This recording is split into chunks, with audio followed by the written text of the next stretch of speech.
नमस्कार. आरोग्यशाहीमध्ये मी वैद्य भाग्यश्री आणि मी वैद्य नमिता आपलं स्वागत करतो. आरोग्यशाहीचा तसाच तो आहाराचाही. जगाच्या पाठीवर कुठेही गेलं ना तरी आहारामध्ये भात हा पदार्थ असतोच. मागच्या आठवड्यात आपण तांदूळ कोणता निवडावा याची माहिती घेतली. आज अशा चांगल्या तांदळापासून भात कसा बनवावा हे पाहूया.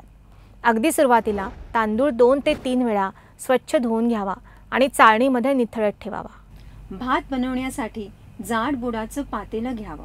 यात अर्धा चमचा तूप घालावं आणि निथळलेला तांदूळ पातेल्यात टाकून तुपावर 2 मिनिटांसाठी छान परतून घ्यावा. जितका तांदूळ घेतला असेल त्याच्या 6 पटी पाणी मिसळावं आणि मध्यम ते तीव्र आचेवर शिजवण्यासाठी ठेवावं. साधारण 8-10 मिनिटं झाली आणि तांदूळ बऱ्यापैकी शिजला की भातातील एक्स्ट्रा पाणी काढून टाकावं. आता पातेल्यावर झाकण ठेवून भात मंद आचेवर शिजण्यासाठी ठेवावा. 5 मिनिटांनी भात अगदी मऊ शिजला आहे याची खात्री झाली की गॅस बंद करावा आणि अजून 7-8 मिनिटांसाठी तसाच झाकून ठेवून मग सर्व करावा.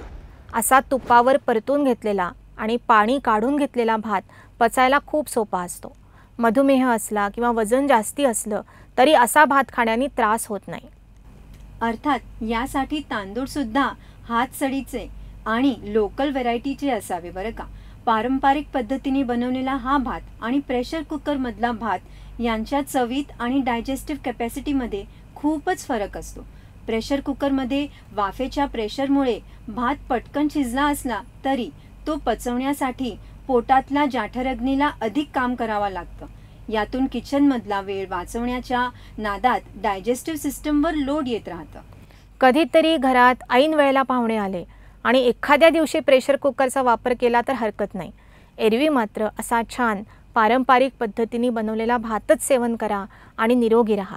अशाच निरोगी राहण्यासाठी मदत करणाऱ्या रेसिपीज जाणून घेण्यासाठी पाहत रहा आरोग्यशाही लोकशाही मराठीवर.